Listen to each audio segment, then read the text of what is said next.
नहीं है आपके पास। Great morning. अभी इंडिया में 4 बज रहे हैं, लेकिन दुबई में कुछ दूसरा टाइम है, बांग्लादेश का दूसरा है, अफ्रीका का दूसरा। एक बच्चा अफ्रीका का सुबह 8 बज रहे हो आगे, वो पता नहीं अभी ज्वाइन ही नहीं किया उसने, कोई बात नहीं। So in the last lecture I have started with chapter number 7, and when I say chapter number 7 of F9, that is financial management. मैंने लास्ट लेक्चर में अपनी होश में फाइनेंशियल मैनेजमेंट F9 स्टार्ट कर दिया था, और मैंने आपको ये कहा था कि अगर आपको दिसंबर में पेपर्स देने हैं तब तो आप इस क्लास को ज्वाइन करो, और सभी आप में से सब बच्चे दिसंबर में देना चाहते हैं तो हम आपको एक तो रिकॉर्डेड क्लासेस भी देंगे, अभी हम देंगे थोड़े दिनों में, प्लस मैं आपके साथ कुछ लाइव लेक्चर्स भी लूंगा जो अभी ले ही रहा हूं आजकल। तो दोनों चीजें मिक्स करके हम आपको आपका सिलेबस कवर करेंगे, and we will be covering with Kaplan, उसके क्वेश्चंस भी देखेंगे, अलॉन्ग विद दैट बीबीबी भी करेंगे। मैंने लास्ट लेक्चर में आपको थोड़ा सा अपना वे बताया था कि what are the different ways, what are the different categories, और उससे पहले बताया था what is the meaning of financial management. तो मैं आज जो स्टार्ट करूंगा दोबारा से, उसका नाम है चैप्टर नंबर 7। हेडिंग लिखिए, working capital management. Working capital management मतलब एक ऐसी मैनेजमेंट जिसमें हम वर्किंग कैपिटल को मैनेज करेंगे। इन द लास्ट लेक्चर मैंने आप सभी को वर्किंग कैपिटल का मीनिंग बता दिया था, फिर मैंने आपको लास्ट लेक्चर में टाइप्स ऑफ वर्किंग कैपिटल भी बता दिए थे, और लास्ट लेक्चर मतलब कल वाले लेक्चर फ्राइडे को मैंने आपको I have told you what are the approaches to estimate working capital. Working capital को एस्टिमेट करने के लिए what are different approaches. I have also told you that also, aggressive approach, conservative approach, and then I started something about the ratios. आज मैं उन्हीं ratios को आगे लेके चल रहा हूं, and I told you that there are some ratios, liquidity ratios. उन liquidity ratios की मदद से हम क्या कर सकते हैं, we can see the estimation of working capital, and it is very important that you should know how much amount of working capital you require. ये बहुत जरूरी हो जाता है ये पता लगाना कि आपका ब्लड प्रेशर कितना होना चाहिए, आपका शुगर लेवल कितना होना चाहिए, क्योंकि अगर ब्लड प्रेशर आपको नहीं पता नॉर्मल कितना है तो हाई ब्लड प्रेशर हो सकता है और लो भी हो सकता है, दोनों में आपको प्रॉब्लम आएगी। Similarly as a financial management, as a accountant, as a global CA of a organization, आपको यह पता होना चाहिए कि मेरी जो कंपनी है जिसका मैं एसीसी हूं उसका करंट एसेट कितना है, करंट लायबिलिटीज कितना है, और वर्किंग कैपिटल कितना है। और फिर ये अपने आप से सवाल भी करना है कि भाई क्या ये जो वर्किंग कैपिटल है, whether this is optimum balance, क्या ये ऑप्टिमम बैलेंस है, मतलब बराबर है, क्या मैं काम कर पाऊंगा। और उसके लिए हम जनरली क्या करते हैं, ये चेक करते हैं कि जैसे आपने एसी से ज्वाइन किया, ध्यान से सुनना इस एग्जांपल को, आपने एसीसीए का कोर्स ज्वाइन किया, आपने नॉलेज लेवल के पेपर्स दिए, स्किल लेवल के दिए, प्रोफेशनल लेवल के दिए, एथिक्स का पेपर दिया, ट्रेनिंग कंप्लीट की, और लगभग अज्यूम करते हैं आपने ज्वाइन किया 2022 में, और आपका मेंबरशिप मिला 2025 में, यू गॉट मेंबरशिप ऑन 2025। मैं ये कहूंगा कि आपने एसीसी बनने में 3 साल लगा दिए, 3 साल लगा दिए अपनी लाइफ के, जवानी के। और मैं ये भी कह सकता हूं आपकी ऑपरेटिंग साइकिल, मतलब जब आप रॉ फॉर्म में थे, जब आपके पास कैश था, फिर आपने इन्वेस्टमेंट किया, फिर आपने पेपर्स दिए, फिर आपने कोचिंग ली, फिर आपने ट्रेनिंग ली, और फिर जाकर यहाँ पे मेंबरशिप बने, यहाँ पे झंडा फहरा दिया। It means the time period required, जितना समय आपको लगा जॉब करने में, मतलब अब आप एसीसी के मेंबर बन गए, तो आप मार्केट में जाके आपको जॉब करनी है, आप बिके जाओगे, यू नो, तो that period is named as operating cycle. मैं रिपीट कर रहा हूं, मैं आपसे ये कहता हूं कि आपने जिस दिन डेट ऑफ स्टार्टिंग की, स्टार्ट जिस दिन किया और डेट ऑफ एंड किस दिन खत्म किया, अगर ये 2 तारीख आपको मिल जाएं, तो मैं इन दोनों के बीच का डिफरेंस कैलकुलेट करूं, तो that difference is named as operating cycle. अच्छा, ऑपरेटिंग साइकिल जितनी लंबी होगी, अज्यूम करते हैं कि एक स्टूडेंट है रामलाल, दूसरा है एक बंटी और दूसरी बबली, एज्यूम कर रहे हैं बंटी और बबली। बंटी ने 3 इयर्स में एसी से कंप्लीट किया और बबली ने 2.5 इयर्स में एसी से कंप्लीट कर लिया। बताओ बबली अच्छी है या बंटी अच्छा है? Who is doing good work, Babli और बंटी? बोलो भाई वकार साहब। सर बबली। बहुत बढ़िया। बोलो भैया अपना अर्श, अरशद जी आप बोलो, कौन अच्छा भाई इसमें, बंटी या बबली? बबली है। ऋतु आप बोलो, बंटी या बबली? सर बबली। मोनिशा आप बोलो, बंटी या बबली? बबली। अच्छा मैं आपसे पूछता हूँ मोनिशा, आंसर बबली ठीक है, लेकिन आपके माइंड में क्या है, why you are saying Bubbly? क्या लग रहा है आपको ऐसा? मैंने क्या इसमें बोल दिया? मैंने कहा भाई एक बच्चे ने 3 साल में कंप्लीट किया, दूसरे ने 2.5 ईयर में कंप्लीट किया, या मैं ये कह दूं कि ऑपरेटिंग साइकिल इसकी लंबी है और इसकी ऑपरेटिंग साइकिल थोड़ी सी छोटी है, तो आपके माइंड में क्या आया बबली का आंसर देने से पहले? बोलो मनीषा। सर इसने टाइमिंग कम टाइम में इसने मतलब अच्छा कर लिया।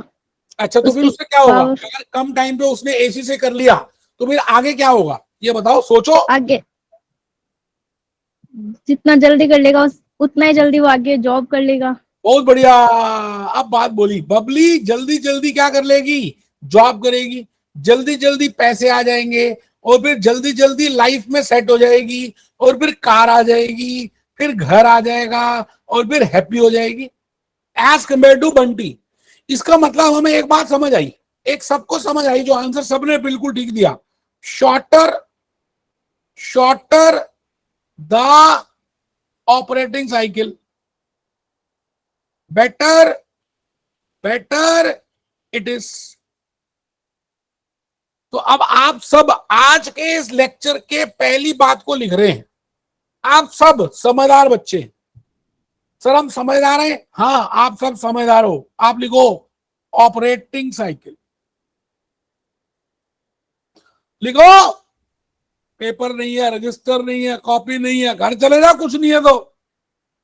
The time period required, the time period required, इसको आप नॉर्मल लेक्चर मत मानना, for converting, the time period required for converting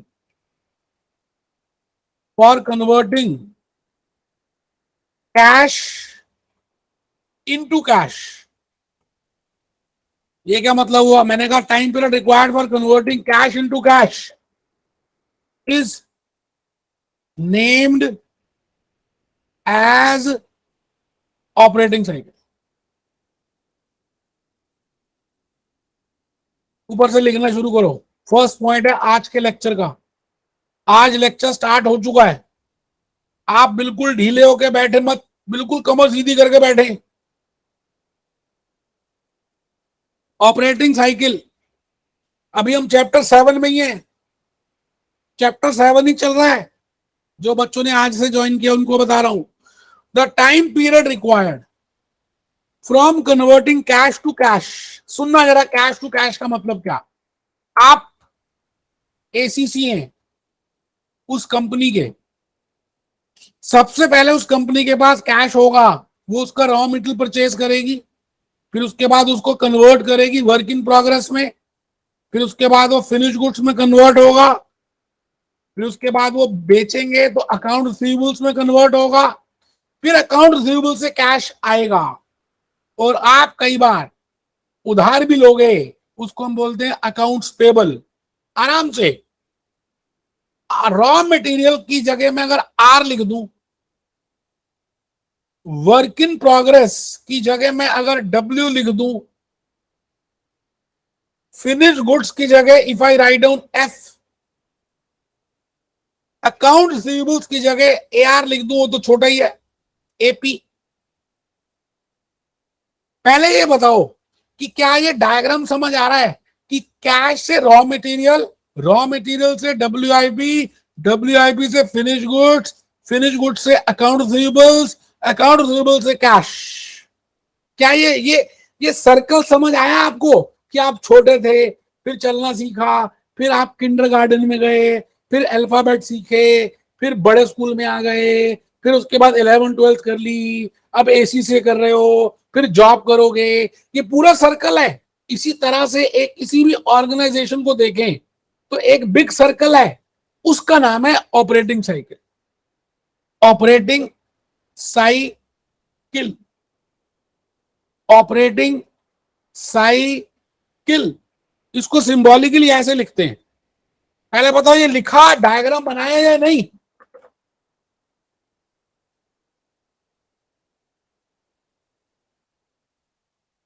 वकार साहब बोलो, बनाया नहीं बनाया। सर वो लिख रहा सर। अच्छा बनाइए बनाइए। ऋतु जी आप बना रही हैं या खाली बैठे हैं। सर बना रही हूँ। अच्छा सर, मुझे लगा खाली बैठे हो आप।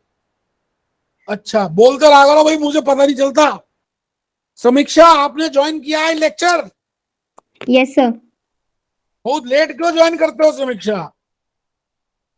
आप बना रहे हो या बस ऐसे ही बैठे हो समीक्षा। सर बना रही हूँ। हाँ बनाओ प्लीज बनाओ। Yes sir. कोई खाली नहीं बैठेगा, मैं थप्पड़ मारूंगा जो खाली बैठेगा। मनीषा आप बना रहे हो नहीं। बना लिया सर। बहुत बढ़िया, बहुत ही बढ़िया।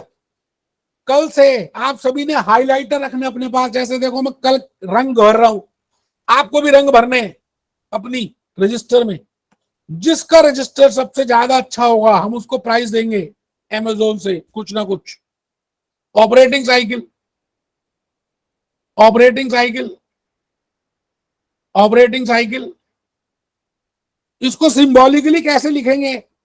देखो O is equal to R plus W plus F minus AR minus AP।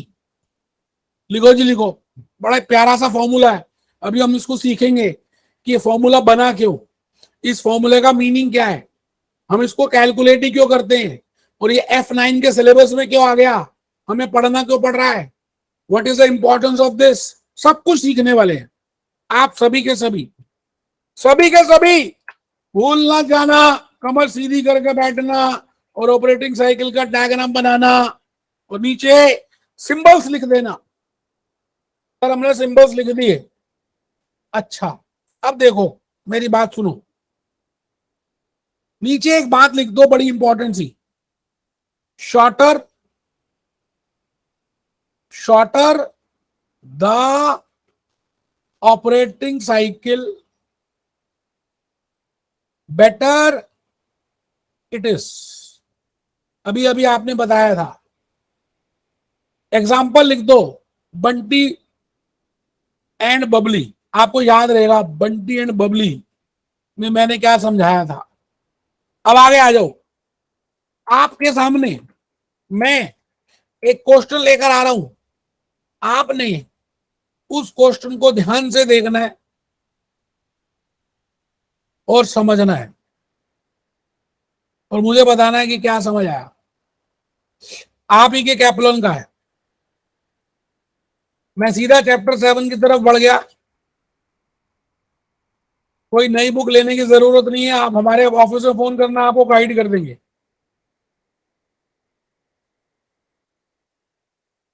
सब बच्चों ने ध्यान से उस क्वेश्चन को पढ़ना है जो मैं अभी इस समय कराने जा रहा हूं, बताने जा रहा हूं आपको।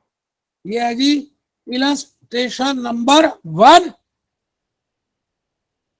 ये सब बच्चे ध्यान से पढ़ रहे हैं इस समय क्वेश्चन को।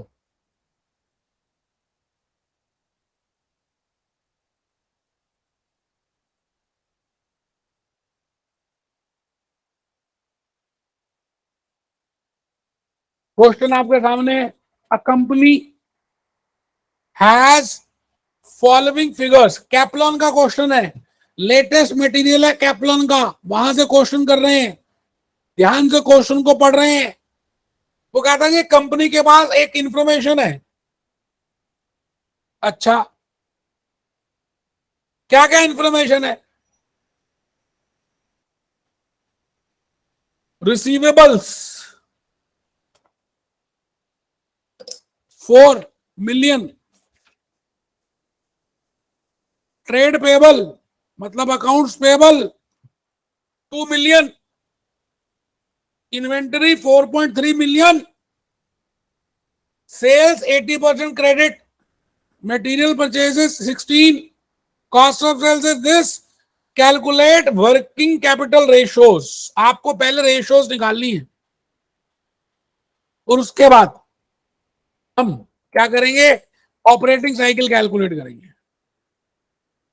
तो पहली बात, आपको रेशियोज कैसे कैलकुलेट करनी है, आप सभी मेरे साथ साथ पहले आ जाएं और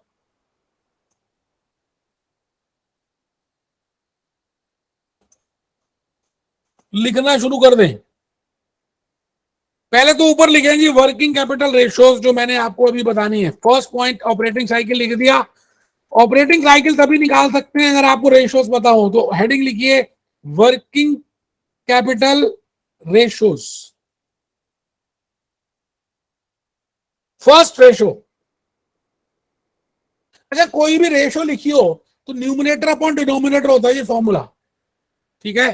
फर्स्ट इज, मैं फर्स्ट रेशियो की बात कर रहा हूं, इन्वेंटरी टर्न ओवर रेशियो। कितने बच्चों ने ये नाम सुना होगा पहले से, इन्वेंटरी टर्नओवर रेशियो? पहले से मतलब मालूम था इन्वेंटरी टर्नओवर रेशियो क्या होती है? ये बात पता है क्या आपको? फॉर्मूला लिखिए, cost of sales upon average inventory.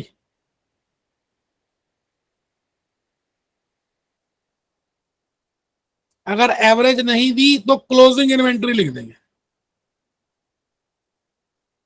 Assume करते हैं ये आ गई 6 टाइम्स, आराम से। मैंने ऊपर फॉर्मूला लिखा पहले तो, इन्वेंटरी टर्नओवर, क्या नाम है, इन्वेंटरी टर्नओवर। मान लेते हैं 6 टाइम्स आ गई, तो उसका मीनिंग क्या हुआ कि आप अगर अपनी कंपनी में वर्क करते हो तो हर 2 महीने के बाद, आफ्टर 2 मंथ्स, आफ्टर 2 मंथ्स आपको पुरानी इन्वेंट्री बेच देते हो और नई इन्वेंट्री खरीद लेते हो। 6 टाइम्स का मीनिंग समझ लीजिए। 6 टाइम्स का मतलब क्या है, 12 मंथ्स में, 12 महीने में आप 6 टाइम्स उसको टर्न कर देते हो। टर्न करते हो, टर्न का मतलब क्या है, पुरानी सेल कर दी, नई ले ली। इसका मतलब how many times, how much time you convert 6 times in 12 months. तो एक टाइम में कितनी महीने में कन्वर्ट करते हो? You can calculate like this with the help of cross multiplication. 12 into 1 upon 6, that comes to 2 months.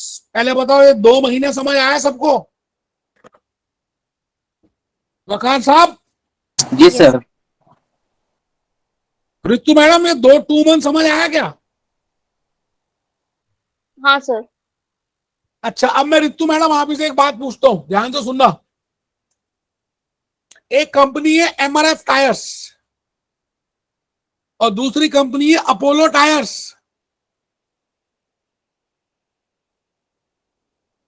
इस कंपनी की इन्वेंटरी होल्डिंग पीरियड, इस कंपनी का चलिए inventory turnover ratio is 12 times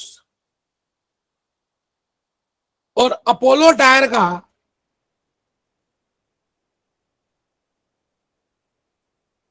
turnover ratio 6 times. आप बताओ जी Ritu madam, कौन सी company अच्छी है? अगर मैं खाली इतने इंफॉर्मेशन दे दूं बस।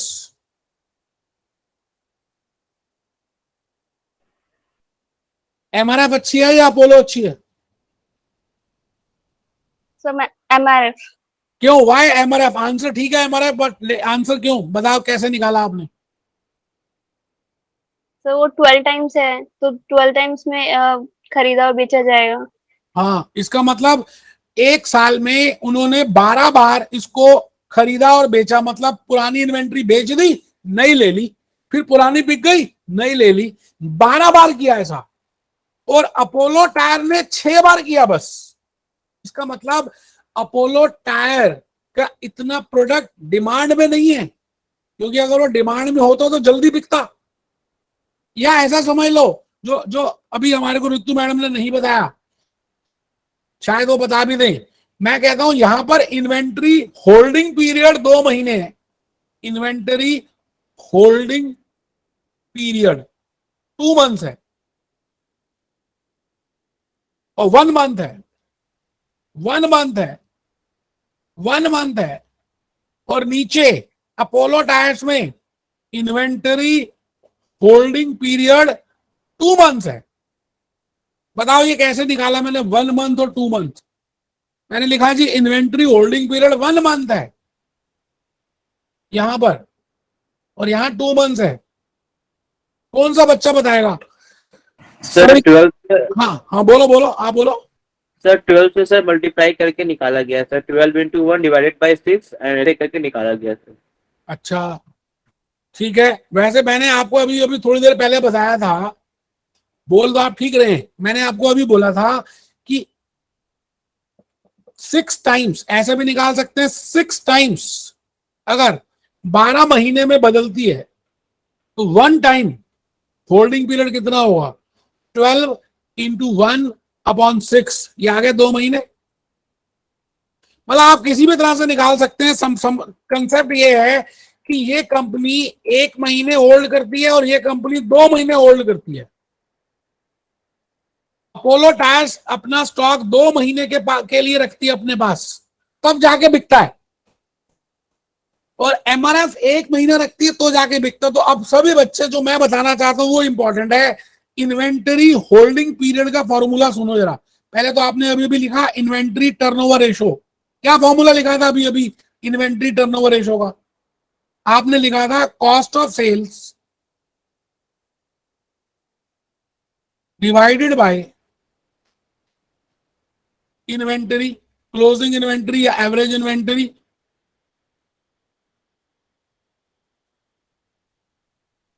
अब मैं लिख रहा हूं inventory holding period, inventory holding period. देखो कुछ बच्चे तो सो ही गए।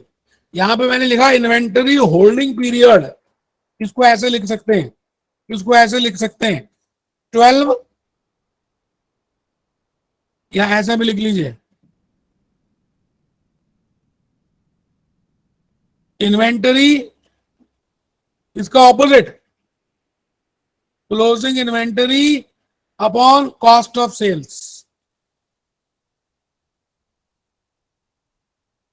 ऊपर क्या लिखा होगा मैंने? Inventory turnover ratio is cost of sales upon inventory turnover closing inventory. ये आ गया टाइम्स में,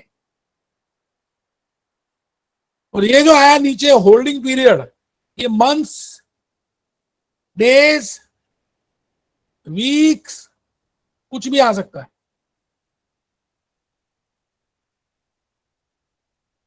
कितने बच्चों को ये होल्डिंग पीरियड की बात समझ आई है? नहीं तो मैं रिपीट करूंगा, दूसरे तरह से बताता हूं। सर हाँ जी, और रिपीट करेंगे एक बार और सर। ये देखो ऐसे ऐसे समझ लो, आप ऐसे समझो। ऐसा समझ लो कि सपोज करते हैं, मैं अभी दूसरी रेशो बता के फिर आपको बताता हूं, आप लिखो पहले अकाउंट्स रिसीवेबल टर्नओवर रेशो। मैं अभी अभी सारी एक्सप्लेन करूंगा दोबारा से, पहले एक बार टर्नओवर रेशो इसका फॉर्मूला देख लो। Account receivables turnover ratio, credit sales upon account receivables. मतलब हमने एक साल में कितनी सेल की, मान लेते हैं ये आया 4 टाइम्स। क्या मतलब समझते हैं 4 टाइम्स का? 4 टाइम्स का मीनिंग क्या समझते हैं? समीक्षा क्या समझ आती है 4 टाइम्स? समीक्षा, सर 4 बार रिसीव्स होंगे अकाउंट्स। हाँ, इसका मतलब हम उधार 3 महीने का देते हैं। देखो कितने बच्चों को समझ आया। मैं कहता हूं 4 टाइम्स है, it means we are giving credit of 3 months. कौन सा बच्चा बताएगा 3 महीने कैसे निकाल लिया मैंने?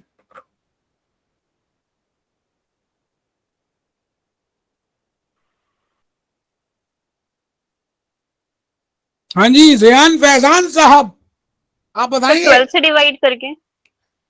अच्छा, 12 से डिवाइड कर दिया तो 4/12, तो 1/3 आया ये तो। क्वार्टर 4 टाइम्स हुआ ना सर। हाँ, तो 4 टाइम्स हुआ, तो कैसे बताओ आप 3 महीने कैसे निकाला? सर 3 4 से 12 सर।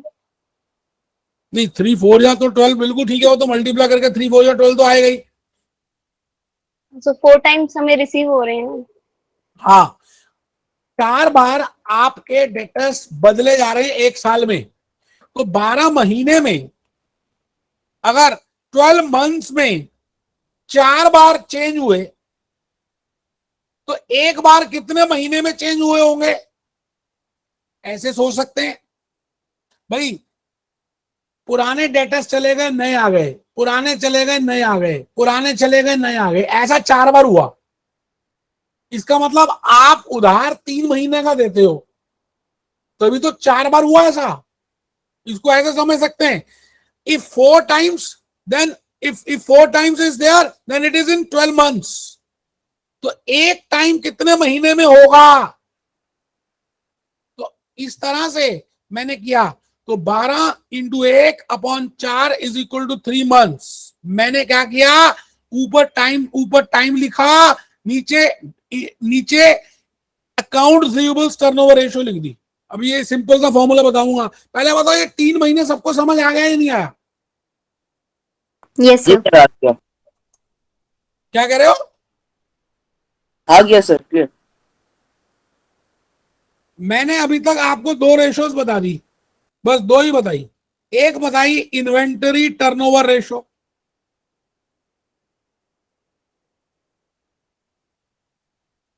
और दूसरी बताई अकाउंट्स रिसीवेबल टर्नओवर रेशो। और कुछ भी तो नहीं बताया। आगे चलो, थर्ड रेशो लिखो, accounts payable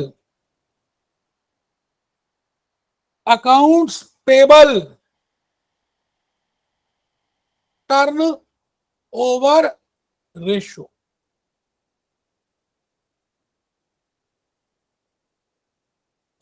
accounts payable turnover ratio, accounts payable turnover ratio.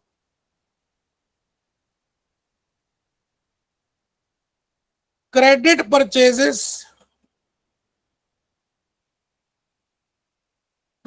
Purchases upon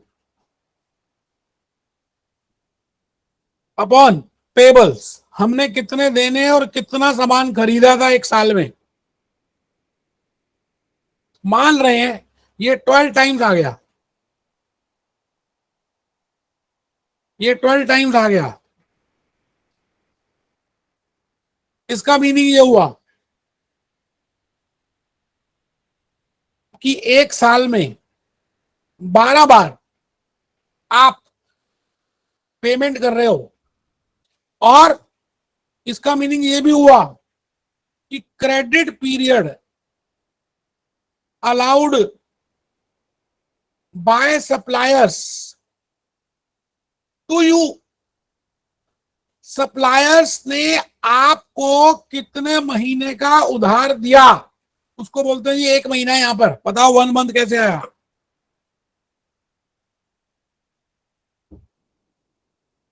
Arshad साहब आपने बताना है दुबई से कि ये 1 महीना कैसे निकाला मैंने। Credit allowed, credit period allowed by suppliers to you 1 month, 1 month कैसे आ गया 1 महीना?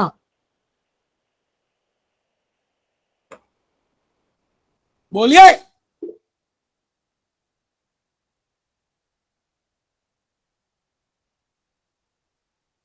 देखो अरशद बोल ही नहीं रहा। भैया अरशद बोलो, मारूंगा थप्पड़।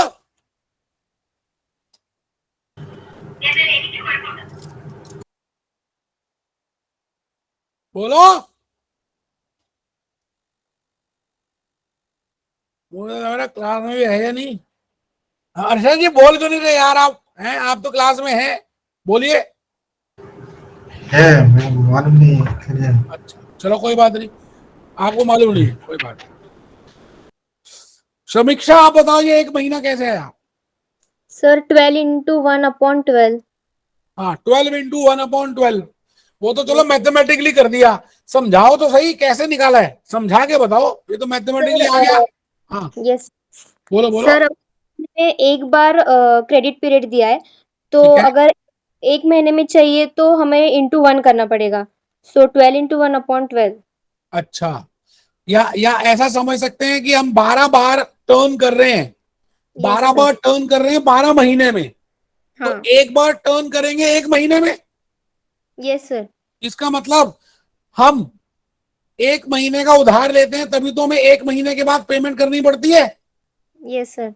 ठीक है, तो अब आप यहां पर लास्ट रेशो पहले लिख लो, फिर आगे चलते हैं। 3 रेशोज बता दी। पहली बताई इन्वेंट्री टर्नओवर, दूसरी बताई अकाउंट्स रिसीवेबल्स टर्नओवर, तीसरी बताई अकाउंट्स पेबल टर्नओवर। एक बच्चा कह रहा है ये निकाल क्यों रहे हो? क्योंकि अभी हमने ऑपरेटिंग साइकिल कैलकुलेट करनी है। ऑपरेटिंग साइकिल में हमें ये पता होना चाहिए कि लिक्विडिटी रेशियोज का पीरियड क्या क्या है, क्योंकि ऑपरेटिंग साइकिल का फॉर्मूला क्या है? O is equal to R plus W plus finish goods plus account receivables minus accounts payables. तो ये कैसे कैलकुलेट करोगे? आर का पीरियड, AR का पीरियड, AP का पीरियड। तो ये 3 रेशियोज तो मैंने बता दी, इसका पीरियड भी निकाल सकते हैं, ये भी बता दिया। अभी हम देखेंगे और कैसे निकालते हैं। अब मुझे बताना है WIP का पीरियड और फिनिश गुड्स का पीरियड। अब आप ये बताओ, आप सब इस समय ACCA के क्या हो, मेहमान हो या वर्क इन प्रोग्रेस हो या रॉ मटेरियल हो? आप बता सकते हो आप ACCA के क्या हो? आप देखो नॉलेज लेवल पार कर लिया आपने, अब आप स्किल में आ गए। अभी प्रोफेशनल लेवल कंप्लीट नहीं हुआ, आप रॉ मटेरियल तो नहीं हो, क्योंकि रॉ मटेरियल तो वो होता है जिसमें 0% प्रोसेसिंग होती है, और फिनिश गुड्स वो होता है जिसमें 100% प्रोसेसिंग हो जाती है। जिसमें 0 से ज्यादा और 100 से कम होती है उसको बोलते हैं work in process. Work in process. अब ये बताओ, वर्क इन प्रोग्रेस प्रोसेस का मतलब है कि आप, वर्क इन प्रोग्रेस का मतलब है कि आप प्रोडक्शन में हो, क्यों? तभी तो काम चल रहा है वहां पर। और प्रोडक्शन कहां पे होती है? फैक्ट्री में। अच्छा, और फिनिश गुड्स का मतलब क्या है?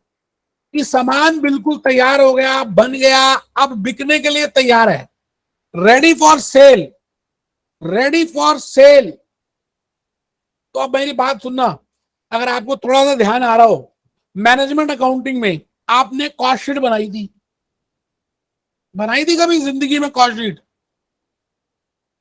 बीकॉम में, F2 में, कहीं भी बनाई होगी। एक बच्चा कहता हमने कभी जिंदगी में कॉस्ट शीट नहीं बनाई, कहीं भी बनाई होगी।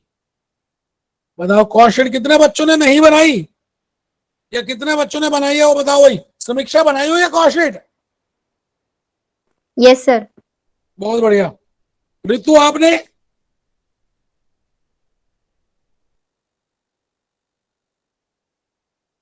ऋतु, ए ऋतु,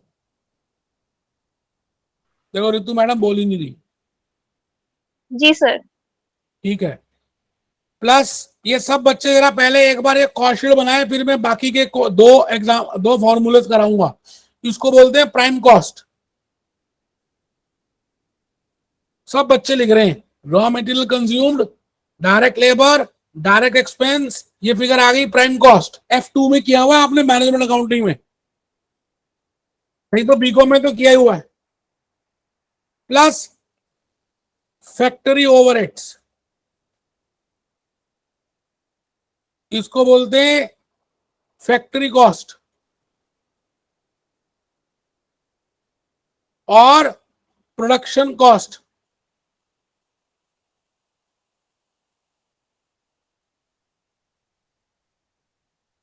ये फिगर आ गई भाई साहब।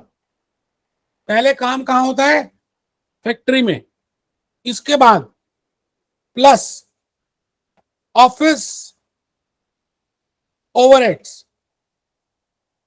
तो ये जो फिगर आ गई इसको बोलते हैं टोटल कॉस्ट ऑफ प्रोडक्शन। ये फिगर आ गई, तीसरा घड़ा बना दिया। यहां पर ऐड कर दो सेलिंग ओवरहेड्स,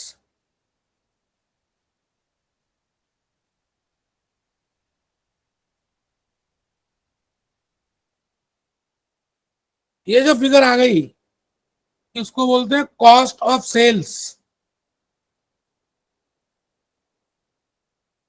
फिर सेल्स में से लेस कर देते हैं और यहां पर आ जाता है प्रॉफिट या लॉस, कुछ भी बीच में।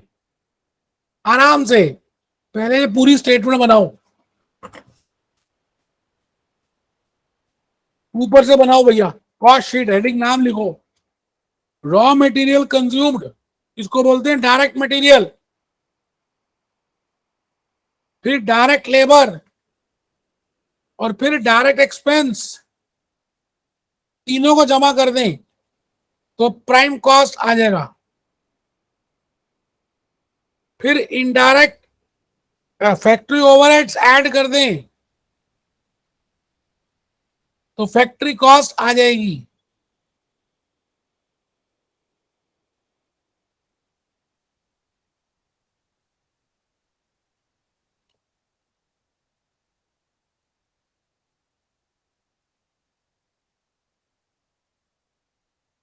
इसमें ऑफिस ओवरहेड्स ऐड कर दें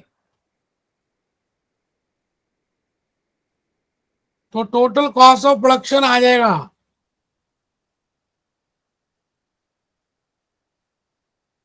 इसमें सेलिंग ओवरहेड्स ऐड कर दें तो कॉस्ट ऑफ सेल्स आ जाएगा, और फिर सेल से लेस कर दें तो प्रॉफिट आ जाएगा।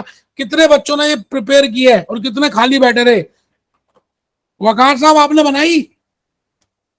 यस सर, मैं बना रहा सर। हाँ बनाओ बनाओ, सब बच्चे बनाओ जी, टाइम दे रहा हूं मैं। बड़ी इंपॉर्टेंट है कॉस्ट शीट, अभी पूरे क्वेश्चन हो जाएंगे अगर आपने कॉस्ट शीट बना दी तो।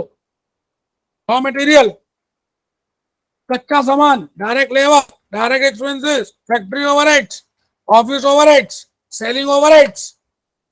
बनाओ।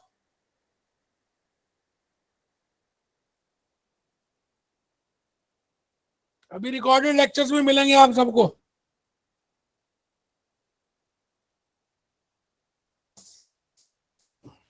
बना ली तो बता देना, फिर आगे चलूंगा। मैं खड़ा हूं आपके इंतजार कर रहा हूं, और इंतजार की घड़ियां बड़ी भारी होती है, कांटे नहीं कटती, इसलिए जल्दी जल्दी बताना। कंप्लीट कर लिया क्या सर कंप्लीट सर। मनीषा आपने? Yes sir, complete. Samiksha, yes sir. Ritu, yes sir. Arshad, Dubai, Yes, sir. Complete. Faiz Ahmed Africa, देखो एक बच्चा अफ्रीका से भी हमारे पास, फैज अहमद अफ्रीका। और एक फैजान साहब है बांग्लादेश से, बहुत बढ़िया। अब सुनना, इसमें क्या है, ये जो है ना फैक्ट्री कॉस्ट या प्रोडक्शन कॉस्ट, ये कहाँ होती है, ये वर्क इन प्रोग्रेस इससे रिलेट करता है। वर्क इन प्रोग्रेस का मतलब क्या है, जो भी काम खत्म नहीं हुआ, जो भी चल रहा है, जो प्रोसेस में है, उसको बोलते हैं वर्क इन प्रोग्रेस। तो वर्क इन प्रोग्रेस की मोहब्बत की इश्क के 2.5 अक्षर प्रेम के किसके साथ हैं, प्रोडक्शन कॉस्ट के साथ। और जो सामान बन गया अब बिकने को तैयार है, उसको बोलते हैं cost of production finish goods. लिख लो, प्यार की बातें, रिलेशनशिप लिख लो। मैं बोलूं आलिया भट्ट तो आपके माइंड में क्या आएगा, क्या आएगा भाई आपके माइंड में। मैंने बोला आलिया, आपके माइंड में क्या आया, रणबीर। क्योंकि डायरेक्ट रिलेशनशिप है उनकी। मैं बोलूं वर्क इन प्रोग्रेस तो आपके माइंड में क्या आना चाहिए, प्रोडक्शन कॉस्ट। मैं बोलूं फिनिश गुड्स तो आपके मन में क्या आना चाहिए, टोटल कॉस्ट ऑफ प्रोडक्शन। तो कॉस्ट शीट बड़ी हेल्प करने वाली है आपकी इन रेशोज को कैलकुलेट करने के लिए। तो मैं अब तीसरी रेशो कराने जा रहा हूं। देखो मैंने कितनी रेशोज करा दी, इन्वेंट्री टर्नओवर करा दी, जो आप भूल भी गए लिख के, account receivables turnover, accounts payable turnover. अब मुझे फोर्थ करानी है, 5 रेशोज करानी थी, 4, फोर्थ लिख लो, फोर्थ लिख लो, work in progress turnover ratio is equal to production cost, production cost, production cost upon closing work in progress. अभी अभी हमने कॉस्ट शीट में देखा, और वैसे भी हमें पता है वर्क इन प्रोग्रेस का मतलब है जो अभी काम अभी कंप्लीट नहीं हुआ, इसका मतलब वो अभी फैक्ट्री में ही है, इसका मतलब वो फैक्ट्री कॉस्ट से रिलेट कर रहा है, उसकी मोहब्बत, उसका इश्क वहीं पर है। 5वां, फिफ्थ, फिनिश्ड गुड्स। आहा आहा, finish goods turn over ratio. बताओ फिनिश गुड्स की मोहब्बत के 2.5 अक्षर प्रेम के किसके साथ हैं, अभी बताया था, अभी बताया था। बोलो ना, कहां पे कॉपी पेस्ट के लिए बैठे हो, बोलो ना। Closing finish goods stock, cost of production upon closing finish goods stock. अगर अभी तक आपको कुछ भी समझ नहीं आया, मैं अभी एक ऐसी चीज बताने वाला हूं जिससे सब कुछ समझ आ जाएगा। पहले यहां तक लिख लो, पहले यहां तक लिख लो आराम से। मैं भूपेश आनंद, मैं सीए, मैं सीएस, मैं सीएम में, मैं यूएसए और मैं लंदन, आपके सामने एक ऐसा टेबल बनाने जा रहा हूं जिससे पूरा चैप्टर 17 हो जाएगा और आपको कुछ याद भी नहीं करना पड़ेगा। सुनना, वो टेबल है क्या, कमाल का टेबल है। पहले देख लो फिर बनाना, पहले मुझे देख लेना फिर बनाना। 3 कॉलम बनाने हैं जी आपने पेज में। पूरा चैप्टर 17 का क्रक्स यही है। आपको यहां लिखना है रेशो का नाम, और यहां पर इसका होल्डिंग पीरियड, क्योंकि हमें ऑपरेटिंग साइकिल कैलकुलेट करने के लिए होल्डिंग पीरियड चाहिए। जैसे पहला, raw material turn over ratio, ये बताई थी आपको। Second, work in progress turn over ratio, finish goods turn over ratio, accounts receivables turn over ratio. अभी 5 रेशियोज बताई हैं, 5 के नाम लिख रहा हूं बस। Accounts payable turnover ratio, आराम से जी, मुश्किल है ही नहीं। आपने 5 रेशियोज का नाम लिख दिया और क्या किया, बहुत बड़ा काम थोड़ी कर दिया। अच्छा, अगर आप ध्यान से देखो तो जो भी रेशो है उसका डिनोमिनेटर उसी के नाम से है। पर क्या मतलब, मैंने कहा जो रेशो है उसका डिनोमिनेटर उसी के नाम से है। कैसे, क्या कहना चाह रहे हैं सर आप? जैसे रॉ मेटेरियल टर्नओवर रेशो है, तो अगर आप देखो तो मैंने यहां पे लिखा closing stock of raw material. अभी न्यूमरेटर देख लेंगे। वर्क इन प्रोग्रेस टर्नओवर है, तो closing stock of work in progress. Finish goods turnover है, तो क्लोजिंग बैलेंस या stock of finish goods. Average receivables turnover है, तो closing balance of account receivables. Closing balance of accounts payable. आप देखो ध्यान से, मैंने अभी 5 फॉर्मूलेस करवाए हैं। इसके बाद न्यूमरेटर में उसकी मोहब्बत, रॉ मटेरियल कंज्यूम्ड से इसकी मोहब्बत है, प्रोडक्शन कॉस्ट से इसकी मोहब्बत है, प्रोडक्शन कॉस्ट से इसकी मोहब्बत है, कॉस्ट ऑफ प्रोडक्शन से इसकी मोहब्बत है, क्रेडिट सेल से अकाउंट रिसीवेबल्स की मोहब्बत है, और क्रेडिट परचेजेस से अकाउंट्स पेबल की मोहब्बत है। पहले बताओ, ये क्या 5 फॉर्मूले आप लिख रहे हो और लॉजिकली बात समझ आ रही है जो मैं कहना चाह रहा हूं? वकार साहब, सर अब आपको कोई फॉर्मूला रटना नहीं है, लॉजिक समझना बस। मैंने कहा 5 रेशोज पता होनी चाहिए जब आपको ऑपरेटिंग साइकिल कैलकुलेट करनी है। वर्किंग कैपिटल के चैप्टर में, चैप्टर 7। क्योंकि 5 रेशोज को जब मैं इनको जमा कर दूंगा, this plus this minus this, ये आ जाएगा ऑपरेटिंग साइकिल। बट मुझे रेशोज जमा नहीं करनी, होल्डिंग पीरियड जमा करने हैं। यहां पे मैंने लिखा होल्डिंग पीरियड। तो ये भी कैसे किया, अगर मंथ है तो 12, डेज है तो 365 और वीक्स है तो 52। न्यूमरेटर 12, 365, 52, 12, 365, 52, 12, 365, 52, 12, 365, 52। अब एक बच्चा कहता है तीनों लिखने, उसके मुंह पे थप्पड़ मारूंगा, तीनों लिखने।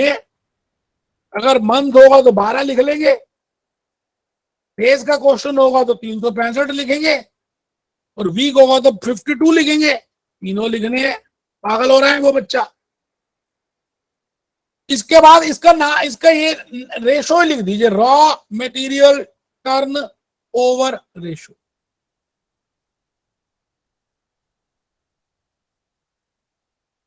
Work in progress turn over ratio. Finished goods turn over ratio. Accounts receivables turn over ratio. Accounts payable turnover ratio. पहले लिख लो जी, फिर मैं समझाता हूं। आराम से लिख लो, कोई जल्दी नहीं। समीक्षा आप बताओ। Sir holding period. नहीं वो तो ठीक है, निकाला कैसे? ये क्या अभी जो लॉजिक लगाया वही लगाया, कैसे, क्या समझ आया आपको इसमें, ये बताओ। कुछ समझ आया आपको? Yes sir.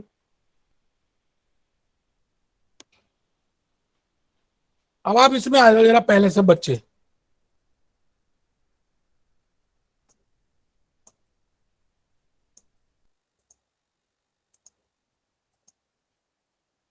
क्वेश्चन पढ़ो ध्यान से।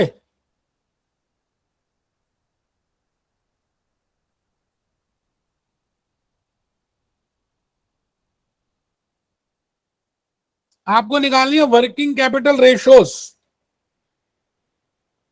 आपके क्वेश्चन है उसका। तो पहला तो रिसीवेबल्स दिया हुआ है, तो एक तो निकल जाएगी अकाउंट्स रिसीवेबल्स टर्नओवर रेशियो। आपको रेशियोज का नाम नहीं पता है, खाली कह दिया वर्किंग कैपिटल रेशियोज निकालो। दूसरा दिया ट्रेड पेबल, तो एक निकल जाएगा अकाउंट्स पेबल टर्नओवर रेशियो। फिर थर्ड दिया है इन्वेंटरी, तो ये निकल जाएगी इन्वेंटरी टर्नओवर रेशियो। और बाकी तो ये सेल्स गिवन है, वो कह रहा है जी 80% क्रेडिट है, उधार।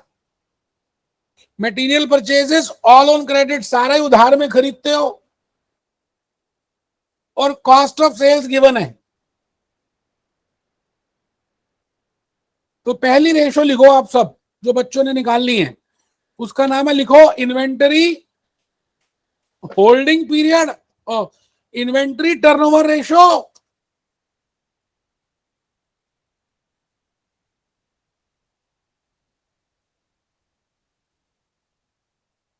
अब वैसे तो इसकी रिलेशनशिप होती है रॉ मेटेरियल कंज्यूम्ड के साथ। अब चांस की बात है, यहां गिवन नहीं है। आपको एक ही चीज दी हुई है, कॉस्ट ऑफ सेल्स, तो मैं लिख रहा हूं cost of sales divided by closing stock of inventory. तो जरा बताओ 25 डिवाइडेड बाय 4.3 कितना आया, जरा कैलकुलेटर निकाल लो बाहर। मेरे पास तो कैलकुलेटर है रहा। तो 25 डिवाइडेड बाय 4.3, ये आ गया जी 5.81 टाइम्स।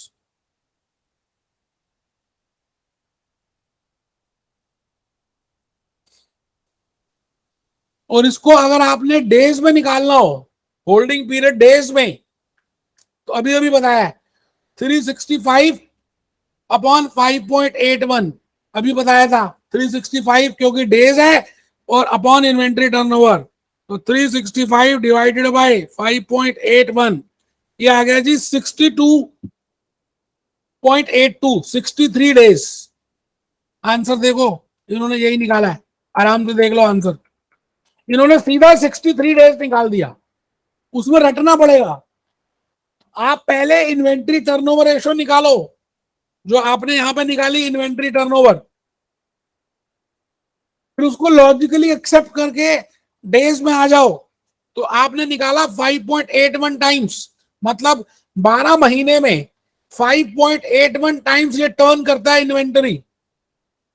तो एक कितनी बार में करता होगा, उसको निकालने के लिए होल्डिंग पीरियड हो गया 365, क्योंकि डेज दिए, अगर वीक्स होता तो 52 लिखता, अपॉन 5.81 आपके सामने किया है।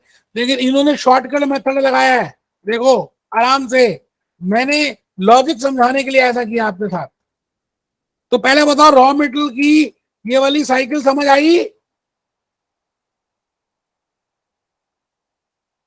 देखो कोई बच्चा बोल नहीं रहा, बोलो ना। Yes sir. Yes sir. चलो दूसरी रेशो निकालो आप जरा, work in progress turn over ratio. पहले आप work in progress turn over ratio निकालो, फॉर्मूला लिखो, production cost upon closing balance of work in progress. अब यहां प्रोडक्शन कॉस्ट नहीं दी, खाली कॉस्ट ऑफ सेल्स ही दी है, तो हम कॉस्ट ऑफ सेल्स से ही करेंगे जो भी कुछ करना है। कॉस्ट ऑफ सेल्स है 25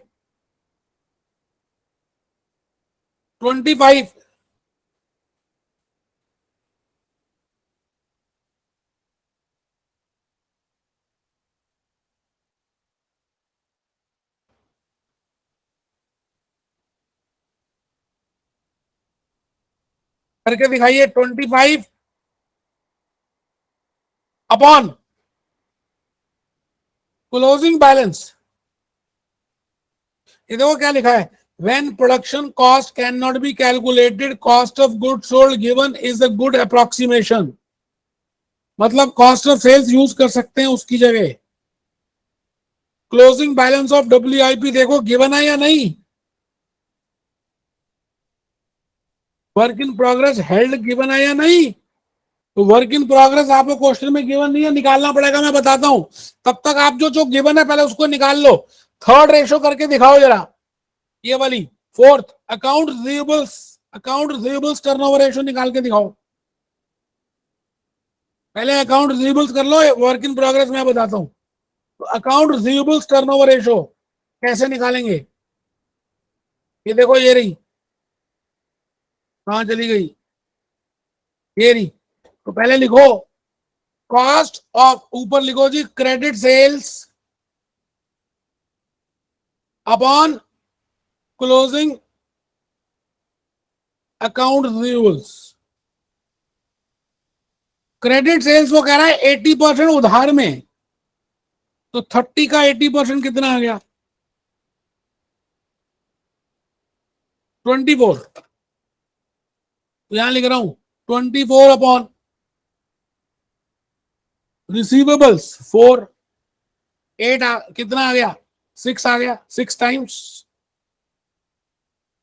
अब इसको होल्डिंग पीरियड में निकालना है तो आप क्या करो, 365 अपॉन 6,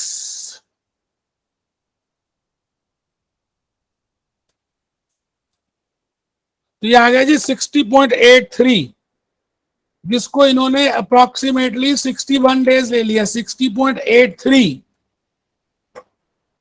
पहले बताओ यहां तक समझ आ रहा है क्या, 60.83 को उन्होंने 61 डेज ले लिया। बताइए लॉजिकली बताओ यहां तक ठीक लग रहा है या नहीं। जी सर। देखो आज ढीले ढीले बोल रहे हो। ट्रेड पेबल रेशो निकाल लो, accounts payable credit purchases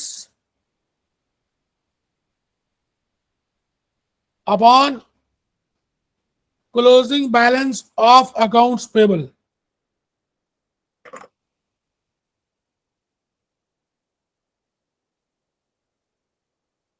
credit purchases कितनी है, 18 अपॉन एवरेज पेबल 2, ये 9 टाइम्स आ गया जी। उसके बाद 365 अपॉन 9 कर लो, तो accounts payable turn holding period आ जाएगा, करके देखो 365 अपॉन 9, ये आ गया जी 40.56, जिसको इन्होंने 41 डेज ले लिया है।